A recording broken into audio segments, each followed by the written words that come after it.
गोडसे और गांधी को आपस में जोड़ने वाली कड़ियां काफी कम हैं। सालों तक लोगों की जुबान पर एक ही सवाल था, आखिरकार गोडसे ने गांधी को क्यों मारा।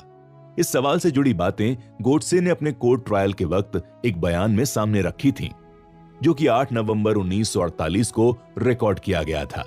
देखने वाली बात है कि जब इस स्टेटमेंट को कोर्ट में पढ़ा गया था तो इसके पब्लिकेशन पर रोक लगा दी गई थी और ऐसा 1960 के दशक तक चलता रहा।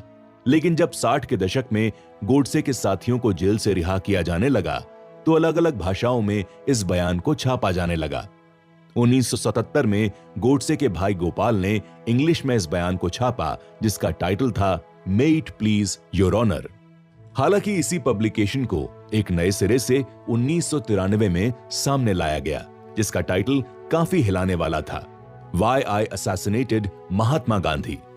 जिस किताब की हम चर्चा कर रहे हैं उसके आने से पहले कभी भी गोडसे की स्पीच का जिक्र पब्लिक में ठीक तरह से नहीं किया गया था। यहां तक कि हिंदू महासभा और आरएसएस ने खुद भी इस स्पीच को नहीं छापा। उनके पास बस उस दिन की छाप है जब गोडसे ने असल में कोर्ट रूम में अपना पक्ष पेश किया था। लेकिन गोडसे ने आखिरकार अपनी स्पीच में क्या कहा था, जिसके चलते जस्टिस गोपाल दास खोसला अपनी किताब मर्डर ऑफ द महात्मा में जिक्र करते हुए कहते हैं कि गोडसे के बयान के बाद कोर्ट में शांति सी छा गई थी और लोगों की आंखों में आंसू थे। गोडसे की स्टेटमेंट का पहला पार्ट उस ट्रायल में उसकी पोजीशन को एस्टैब्लिश करता है। उन्होंने इस हत्याकांड में एकमात्र दोषी खुद को बताया था और इस बात से इनकार किया था कि यह किसी तरह की साजिश थी। इसके बाद वो बताते हैं कि इस हत्याकांड के प्लान के बारे में उनके अलावा किसी को कुछ भी नहीं पता था और हत्या का वेपन भी उन्होंने खुद ही दिल्ली से खरीदा था। लेकिन यह पार्ट झूठ साबित हो गया था, क्योंकि गोडसे और इस केस के बाकी दोषियों को साथ में कई बार कई जगहों पर देखा गया था। इस स्टेटमेंट का दूसरा पार्ट गांधी और उनकी पॉलिटिक्स के बारे में था। गोडसे का कहना था कि उन्होंने गांधी की पॉलिसीज की वजह से उन्हें खत्म करने का फैसला लिया था। लेकिन वो कौन सी पॉलिसीज की बात कर रहे थे? गोडसे के हिसाब से गांधी की पॉलिसीज एक तरफा थी। जैसा कि इस किताब के ऑथर भी कहते हैं, गांधी और गोडसे की जंग कम्युनलिज्म या सेक्युलरिज्म तक सीमित नहीं थी। जहां गोडसे दोनों धर्मों के रिप्रेजेंटेशन में बराबरी चाहते थे, वहीं दूसरी तरफ गांधी पॉलिटिक्स और धर्म को अलग अलग रखना चाहते थे। लेकिन देखने वाली बात है कि कांग्रेस और गांधी की डेमोक्रेटिक पॉलिटिक्स के सामने धर्म ने ही सबसे ज्यादा मुश्किलें खड़ी की और उनके बहुत से फैसले इसके चलते ही लिए गए थे, जिसका सबसे बड़ा एग्जाम्पल है भारत का पार्टीशन। गोडसे कहते हैं कि भारत में हिंदू और मुस्लिम के बीच का फर्क तो बहुत पहले ही शुरू हो गया था। जो पहले ब्रिटिशर्स ने 1906 में मुसलमानों के लिए अलग इलेक्टोरेट के रूप में पेश किया, जिसको आगे चलकर गांधी का भी सपोर्ट मिला।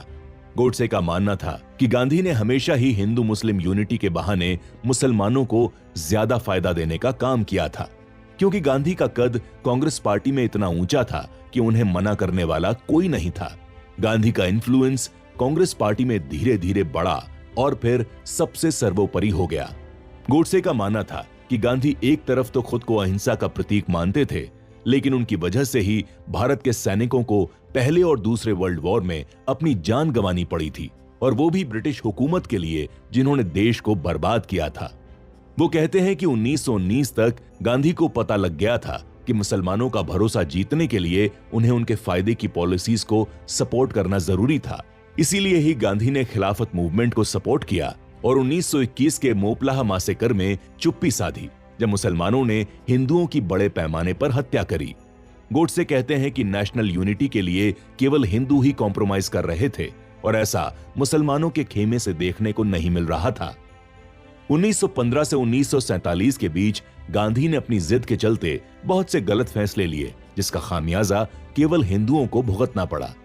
गोडसे का कहना था कि 1946 के बाद कांग्रेस और गांधी ने जिन्ना के सामने पूरी तरह से घुटने टेक दिए थे। अपने नेशनलिज्म और सोशलिज्म के बाद भी कांग्रेस ने भारत के 1/3 हिस्से को भारत के लोगों से अलग कर दिया और इस केस में भी हिंदुओं को बड़े स्केल पर पाकिस्तान से बाहर निकाला गया और उनकी कम्युनल लाइंस पर हत्या करी गई। गांधी ने पाकिस्तान सरकार की इस बेरहमी पर एक शब्द नहीं बोला। गोडसे कहते हैं कि एक ऐसे लीडर के हाथ में भारत की किस्मत को छोड़ना केवल बर्बादी को दावत देना था।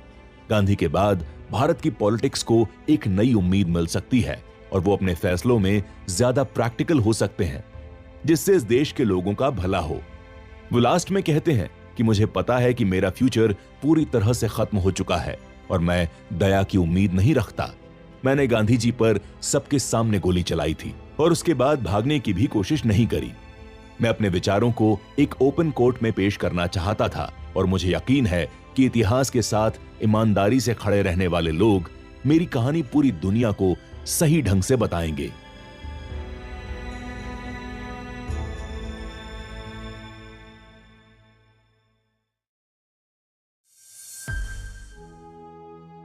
इतिहास में कई बार ऐसी घटनाएं सामने आती हैं जो पूरी दुनिया को बदल कर रख देती हैं। जब भारत ने 15 अगस्त 1947 में अपनी आजादी की लड़ाई में जीत हासिल करी तो सबने सोचा था कि एक नए युग की शुरुआत होगी, लेकिन इस ऐतिहासिक दिन के लगभग 6 महीने के बाद ही एक और ऐसी घटना हुई जिससे सच में भारत का नक्शा हमेशा के लिए बदल गया। बात है 30 जनवरी 1948 की। शाम के 5 बज रहे थे और रोजाना की तरह महात्मा गांधी उस दिन भी दिल्ली के बिरला हाउस की तरफ अपनी शाम की प्रेयर के लिए जा रहे थे। उसी वक्त गांधी के सीने पर 3 रिवॉल्वर शॉट्स फायर किए गए और उन्होंने जमीन पर गिरकर अपनी आखिरी सांस ली। इस हत्या को अंजाम देने वाले इंसान का नाम नाथूराम गोडसे था, जो मराठी भाषा में छपने वाले अखबार हिंदू राष्ट्र के एडिटर थे। एक ही पल में सब कुछ बदल सा गया। शुरुआत में ही इस हत्या की वजह गोडसे ने इन शब्दों में बयान करी। यह उनकी सजा थी उस अन्याय के लिए जो उन्होंने इस देश के हिंदुओं के खिलाफ किया था। गोडसे इस स्पीच में गांधी की प्रो मुस्लिम पॉलिसीज के बारे में बात कर रहे थे और उनका मानना था कि गांधी आजादी के बाद भारत के पार्टीशन के लिए भी जिम्मेदार थे। उनका यह भी मानना था कि गांधी की जिद की वजह से ही भारत को ब्रिटिश इंडिया ट्रेजरी में से पाकिस्तान को 550 मिलियन रुपए भी देने पड़े थे, और वो भी ऐसे वक्त में जब भारत की जमीन पर पाकिस्तान से हमलावर कश्मीर में तबाही मचा रहे थे। उस वक्त बहुत से लोग गांधी के इन फैसलों से नाखुश थे और गोडसे भी उनमें से एक ही थे। देखने वाली बात है कि इस हत्या को अंजाम देने के बाद गोडसे ने बचने की कोई भी कोशिश नहीं करी और अपने आप को पुलिस के हवाले कर दिया था। आने वाले कुछ दिनों में पुलिस ने गोडसे के कई साथियों को गिरफ्तार किया, जिसमें नारायण आप्टे, नाथूराम के भाई गोपाल गोडसे, विष्णु करकरे और सदाशिव परचुरे शामिल थे। इन सभी ने किसी न किसी तरह से इस हत्याकांड में अपना रोल निभाया था। महात्मा गांधी की हत्या की कार्रवाई रेड फोर्ट में हुई थी, जिसमें नारायण आप्टे और नाथूराम गोडसे को फांसी की सजा दी गई थी। गोडसे ने इस फैसले के खिलाफ अपील करी थी, लेकिन उनका मकसद अपनी सजा को कम करवाना नहीं था, बल्कि उनका कहना था कि गांधी हत्याकांड में किसी तरह की साजिश नहीं थी। उनका यह तक कहना था कि उन्हें गांधी की अहिंसा की सोच की जरूरत नहीं है। जब उन्हें फांसी दी जाएगी तो उनके साथ गांधी की सोच का भी अंत होगा। गोडसे और आप्टे को 15 नवंबर 1949 को अंबाला के सेंट्रल गाओल में फांसी दी गई थी। इस हत्याकांड के बाद भारत में राजनीतिक तौर से बहुत सी अहम चीजें देखी गई। सबसे पहली कि भारत में चालू कम्युनल टेंशन काफी हद तक रुक गई। ऐसा पाकिस्तान में नहीं हुआ, लेकिन भारत में इसका रेट काफी कम हो गया था। गांधी की मौत से इन सारी इवेंट्स पर रोक लग गई थी। दूसरा impact pro Hindu political party Hindu Mahasabha पर देखने को मिला, जिसको पॉलिटिकल फ्रंट पर काफी नुकसान हुआ। यह इंपैक्ट इतना बड़ा था कि इसके सबसे फेमस लीडर श्यामा प्रसाद मुखर्जी ने भी पार्टी का साथ छोड़ दिया था। साथ ही हिंदू नेशनलिस्ट ग्रुप आरएसएस पर भी बैन लगा दिया गया था। गोडसे इस ऑर्गेनाइजेशन के मेंबर रह चुके थे और गवर्नमेंट ने इनके लीडर्स के सामने बहुत सी शर्तें रखी थीं। उन्हें मानने के बाद ही उन्हें जेल से रिहा किया गया था। आरएसएस के लीडर्स ने यह भी समझ लिया था कि इतने बड़े इवेंट के बाद उन्हें कोई भी नेता या पार्टी सपोर्ट नहीं करेगी, और इसीलिए यह भी कहा जा सकता है कि गांधी की हत्या की वजह से 1951 में जनसंघ का जन्म हुआ, जो आगे चलकर भारतीय जनता पार्टी यानी बीजेपी बनी। गांधी जी की डेथ का असर केवल गोडसे के खेमे पर नहीं पड़ा था, इसका असर हमें भारत के फ्यूचर पर भी देखने को मिलता है। अगले कुछ सालों तक कांग्रेस पार्टी ने जवाहरलाल नेहरू की लीडरशिप में भारत में अपनी सत्ता बनाए रखी, जिसमें नेहरू खुद 1947 से 1964 तक प्रधानमंत्री रहे। और यह बात तो आप समझ ही सकते हैं कि भारत के एक हिस्से में नेहरू की सोशलिस्ट पॉलिसीज का असर भी इसी टाइम में स्थापित हुआ।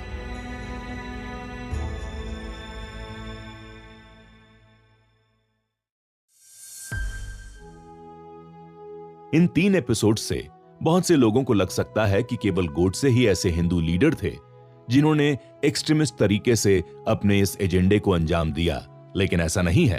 अगर इतिहास की गलियों को थोड़ा और छाना जाए तो हमें पता चलेगा कि गोडसे की सोच उस समय के मेजॉरिटी हिंदू लीडर्स की आवाज थी और इनमें से कुछ तो कांग्रेस पार्टी के मेंबर भी थे। फर्क इतना था कि उनकी आवाज ने गोडसे की तरह हथियार नहीं उठाए। गोडसे ने एक ऐसे इंसान की पॉलिसीज के खिलाफ आवाज उठाई थी जिन्होंने पार्टीशन के वक्त करोड़ों को यह आश्वासन दिया था कि इस इवेंट से उनकी जिंदगी और खुशहाल होगी, लेकिन हकीकत कुछ और ही थी। पार्टीशन के वक्त लाखों ने अपनी जान गंवाई और गांधी के वादे केवल वादे बनकर रह गए। लेकिन इन करोड़ों लोगों ने यह नहीं सोचा था कि इस मुसीबत का सलूशन गांधी की मौत है। क्रिटिसिज्म और मर्डर में कोई जरूरी रिलेशन नहीं होता, लेकिन 30 जनवरी 1948 को यही हुआ था। गोडसे के अलावा गांधी के बहुत सारे क्रिटिक्स थे और हर किसी ने उनके खिलाफ अपने अपने तरीके से खुद की बात रखी थी। इसमें सबसे प्रमुख श्री औरबिंदो और B.R. अम्बेडकर हैं। औरबिंदो मानते थे कि गांधी सीरियस मुद्दों पर अजीब बातें करते थे, जबकि अम्बेडकर ने गांधी के ऊपर मुस्लिम पक्षधर होने का आरोप लगाया था। उनका मानना था कि हिंदू मुस्लिम यूनिटी केवल एक सपना है और गांधी इसे केवल अपने फायदे के लिए इस्तेमाल कर रहे हैं। एक तरह से देखा जाए तो अम्बेडकर गोडसे की कई बातों से सहमत थे। औरबिंदो और अम्बेडकर दोनों ही गांधी की अहिंसा की पॉलिसी से हटकर एक रियलिज्म की पॉलिसी एडवोकेट करते थे, जिससे असल जिंदगी में ठीक फैसले लिए जा सकें। एंड में ऑथर गोडसे के अंतिम रिप्लाई को हाईलाइट करते हुए कहते हैं कि गांधी अक्सर सच्चाई से हटकर एक कंफर्टेबल पोजीशन में रहना पसंद करते थे और ये उनके पॉलिटिकल और पर्सनल करियर में कई बार देखा गया था। गांधी को फॉलो करने वाले लोगों ने अपने मास्टर की गलतियों को गलत कहने में कई बार चुप्पी साधी है और उनमें से बहुत से लोग आज भी गोडसे की उस स्पीच से उभरे सवालों से बचते हैं। ऑथर मानते हैं कि गांधी की नॉन वायलेंस पॉलिसी का रेडियस काफी छोटा था और ये उन्हीं लोगों पर असर डालता था जो उनके कल्चरल और मॉरल सराउंडिंग्स में आते थे। साथ ही गांधी की अहिंसा की पॉलिसी को भारत की आजादी में हद से ज्यादा क्रेडिट दिया गया है और लोग ये भूल जाते हैं कि आजादी में बहुत से इंटरनल और एक्सटर्नल फैक्टर्स भी थे। गांधी की मुस्लिम अपीसमेंट और हिंदू वेलफेयर को नजरअंदाज करने वाली पॉलिसी को हम पहले भी करीब से समझ चुके हैं। बहुत से लोग आज भी गांधी और उनके आदर्शों को डिफेंड करते हैं, जो कि कुछ हद तक गलत और कुछ हद तक सही है। उसी तरह से बहुत से हिंदू लीडर्स गोडसे की पॉलिसी की तारीफ करते हैं, लेकिन उसी तरफ उनके द्वारा गांधी की हत्या से अपना मुंह मोड़ लेते हैं। आज के समाज में हमें समझना होगा कि कोई भी जीवित इंसान हीरो नहीं होता। हम सब में खामियां हैं और उन्हें ठीक तरह से समझना हम सब की जिम्मेदारी है।